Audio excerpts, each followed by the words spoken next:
Probably not getting that coat back, I think. I'm sure I'll get it back eventually. Interesting. Take it as it comes, huh? Very Emmy-ish. With this odd statement, she turns and heads into the building. Honestly, was it that big a deal? Emmy was cold and, unless I'm mistaken, in pain. Giving her a solution to at least one of those problems seems like an obvious reaction. It's the gentlemanly thing to do. You did well, Hisao.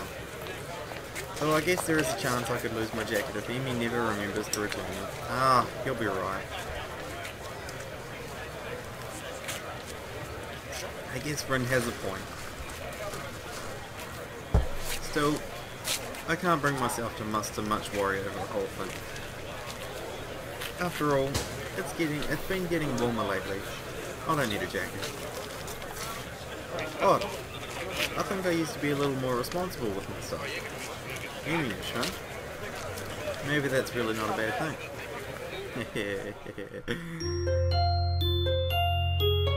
As we go through the path, we realise that Emmy is taking quite a big part of our life. You haven't been forgetting to take your medicine, have you? I'm catching a little murmur. You should take it easy for a few days. The nurse's word hurt me far more than the exhaustion of the morning run ever could. Take it easy for a few days? I knew I should have kept quiet. I keep my eyes on the floor, feeling like a complete idiot. Of course I hadn't been remembering to take my medicine. Oops. I've been rushing out of my room to get to the track before Emmy. After the track meet a few days ago, I felt inspired. So I've been running warm-up laps in the morning before Emmy shows up. Whoa!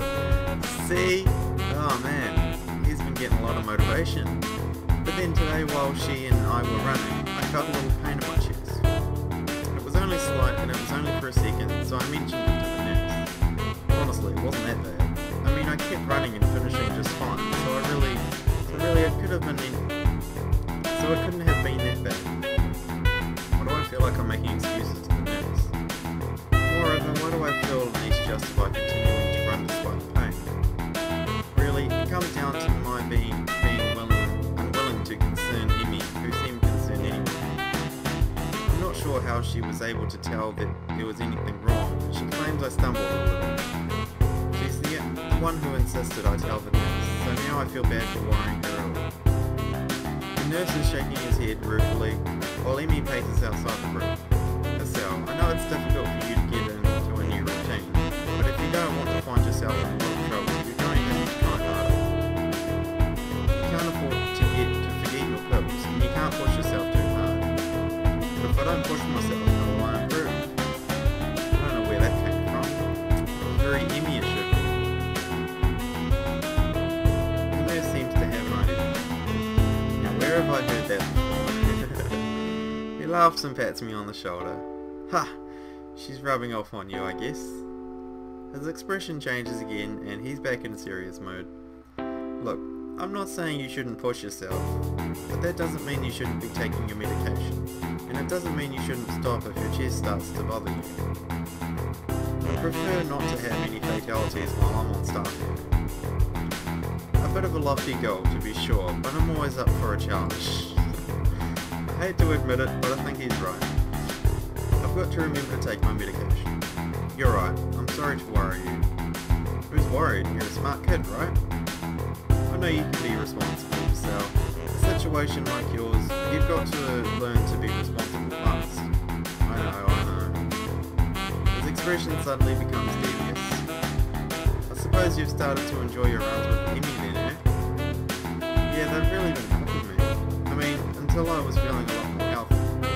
Plus, it's really impressive to see Emmy run. Did you see her at the track meet? She was incredible, wow.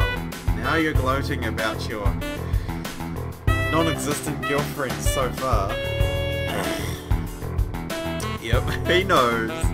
The nurse nods, grinning all the while. That she was, Hisao. I watched her first couple of races before I had some business to take care of, but she told me all about it. Kind of you to loan her your jacket, by the way. Huh? Oh yeah, it wasn't that big of a deal. I had honestly forgotten all about that. I still haven't gotten it back. The nurse gets a smile that makes me feel like he's just made a joke. Not to you, but Emmy certainly appreciated it. And I know she appreciates your running with her in the mornings. This one catches me off guard a little. Sure, she mentioned that it's easier to keep to a schedule than each person, but I didn't think that I was doing her a favour at all. Damn it. I had to take a drink.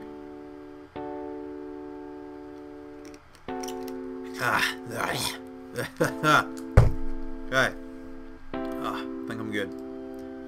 Thought she was doing me the favour of helping me follow the doctor's orders. She tries harder than when you're around. If there's someone else running with her, she's going to push herself. And she tries even harder when you're around because, well, it's you. What the heck does that mean? It means she likes you. Oh, you'd love to know, wouldn't you?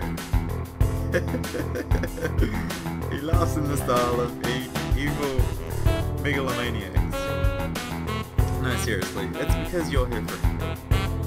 If Rim ran with her, I'm sure she'd do the same. Well, probably. But that's not the point. The point is, you're helping her, even if you don't know you are. And she's grateful for that, even if she never says it. What do you mean, even if she never says it? Emmy doesn't talk a lot, but she and I have known each other for long enough that I can read her most of the time. I'll admit it, I have no idea what he's talking about. Emmy always seems pretty talkative to me. I see. The nurse suddenly realizes that he's been rambling and stops talking, looking a little embarrassed. Anyway, you don't have to stop your morning exercise. Just walk the track instead of running for a few days. Let things calm down. And take your damn medicine. I laugh as I exit the office, bumping straight into Emmy. Whoops, sorry about that. Are you okay? What did the nurse say?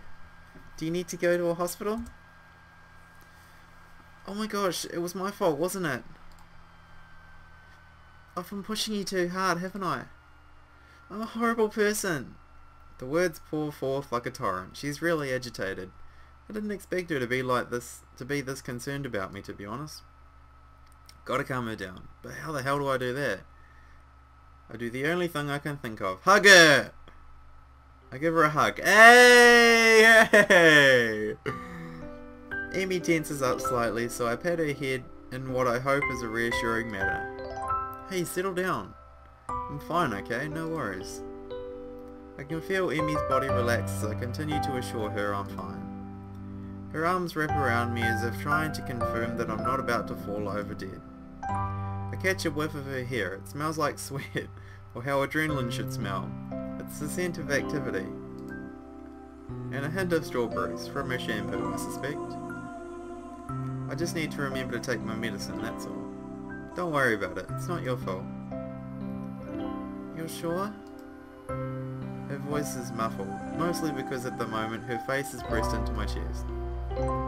Yeah, I'm sure. I just need to take it a little easy for the next few days. It suddenly occurs to me how close the two of us are. It also occurs to me how nice being this close feels. I can feel Emmy's heartbeat calming down, and I have to resist the urge to rest my chin on top of her head. Thank goodness. You really had me worried there, Hisao. Emmy, you going to come in here anytime soon? Ah! Oh, I'm sorry, was I interrupting? Fuck you, you cock-blocked me, damn nurse. Ah! The two of us spring apart as if the other just caught on fire. Emmy brushes her hair back nervously and laughs. Of course not. I'll, see you later, okay? Oh, and Hisao, take your damn medicine. This last phrase is punctuated by a punch to the shoulder. Yeah, I'll remember. See you later. The nurse smiles again like he's in on some joke I don't know about and waves to me as I head for my room, feeling a burning in my cheeks. Oh. I love this part. I need a shower. A cold one. If the thoughts running through my head now are any indication. She was really soft.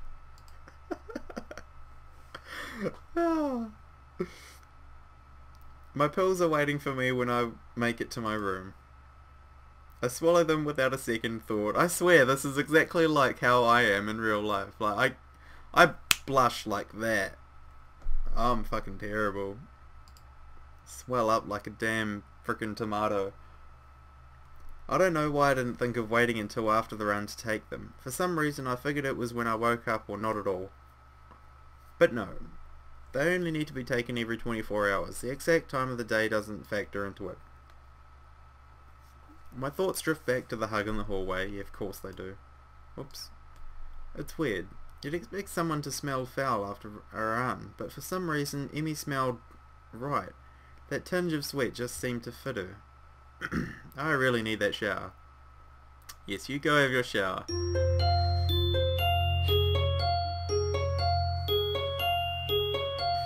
Have a quickie while you're in there. You seem like you're a bit hyped up at the moment, buddy.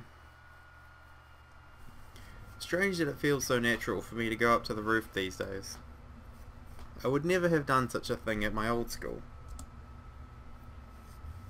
In those days I'd like to eat alone. No, that's not quite true. Though I like to sit alone, I also like to watch people. Well, now you sound like a stalker. I always figured that was the sort of person I was, but it appears I was wrong. Then again, I also thought I was the sort of person who had a normal heart, so there you have it. I don't know myself that well. Now I'm on the roof so that I can have lunch with a couple of people. And they are both girls, which is even stranger. Oddly enough, I feel closer to Emmy and Rin than I felt to anyone at my old school.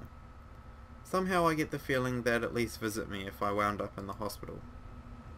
I'll have you know, your friends at your old school did see you at the hospital. It's just because you were in there so fucking long that they decided to, well, give up on all hope. I focus on the view from the roof, banishing such thoughts from my head. There's a light breeze blowing and the sun is shining high in the sky.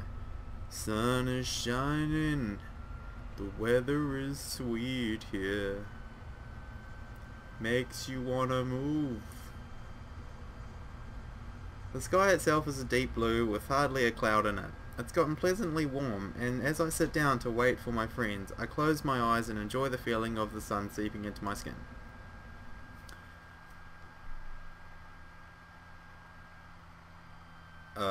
Okay. Voices intrude upon the edge of hearing. Seems to have fallen asleep on us, Rin. Maybe he's faking to lull us into a false sense of security. Oh, I love Rin. I love these two. These guys, these two are the perfect couple. Why would he do that? No idea. Still, you make a good point.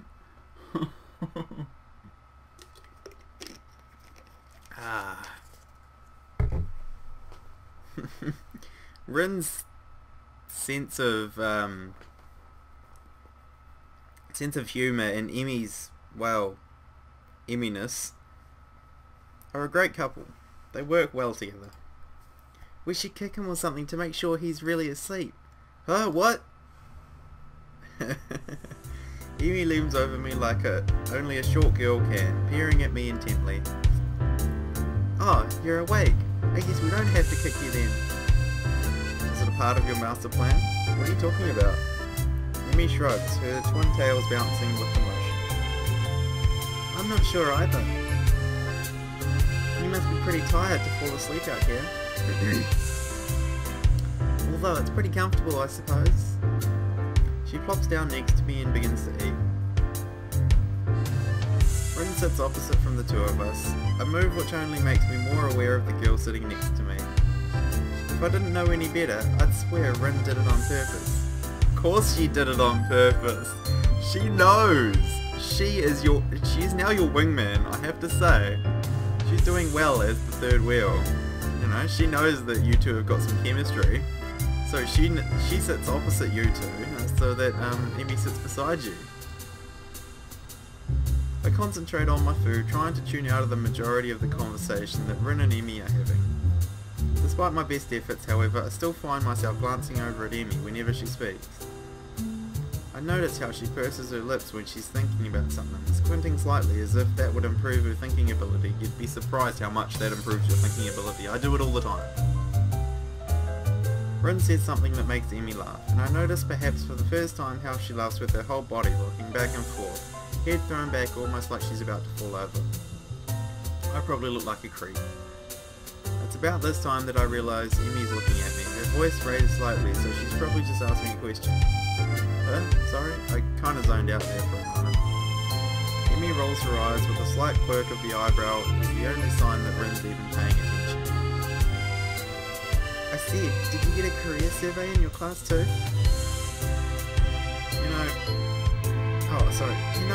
One of those, what do you want to do after high school things? I don't think so. Maybe we'll get one tomorrow. What are you going to put down? That's a really good question. I guess I always figured I'd go to college after high school, but I've no idea what I'd do once I got there. And with the heart attack and all, I'd really been concentrating on each day as it came rather than making long-term plans. I suppose I can safely start planning ahead again. I've always liked having at least a vague plan for my future, so it'll be nice to come up with one again. Of course, that doesn't change the fact that right now I've got absolutely no clue. I always kind of assumed that I'd figure it out in college. That or just become a salaryman that's pretty popular. But do I really want to? That's a tough question. I guess I don't really want to do anything. You don't sound very excited about that one, do you? She laughs as she says this, and I'm caught up in her laugh again. It's so girlish, high and giggly, like a, well, pardon the cliche, like a babbling brook. It bubbles out of her, starting in her belly and working its way up her throat. I can't help but laugh myself, that's infectious. Yeah, I guess I'm pretty unhappy with the salaryman idea. But to be honest, I haven't given much thought to the future recently. I suppose that, these days, I've been more concerned with living one day at a time. Emi considers this for a moment and grins. That's a pretty good idea, Hisao. Uh-oh. I just wrote down pirate. I'm momentarily stunned, then I start laughing. I stop myself and manage to gasp out a question. You're not actually serious, are you? You did not just ask that, Hisao. You fucking idiot. Emi looks mock offended. Well, I've got the legs for it already, so I just kind of figured. I love Emi's humour. Even Rin seems amused by this. Just you wait. I'll be the terror of the high seas. I'll show you all. I've been working on my pirate voice. Oh god. She suddenly springs up and begins swaggering up and down the rooftop shouting orders. Yar, me hearties! Give them a broadside with the long guns! We'll wear their guts for garters! Do you even know what that means, says my computer lags? Rin's unexpected interruption stops Emi in her track. Not really. Oh god, this is terrible. But it's all in the delivery. The ringing of the bell prevents her from demonstrating her point further.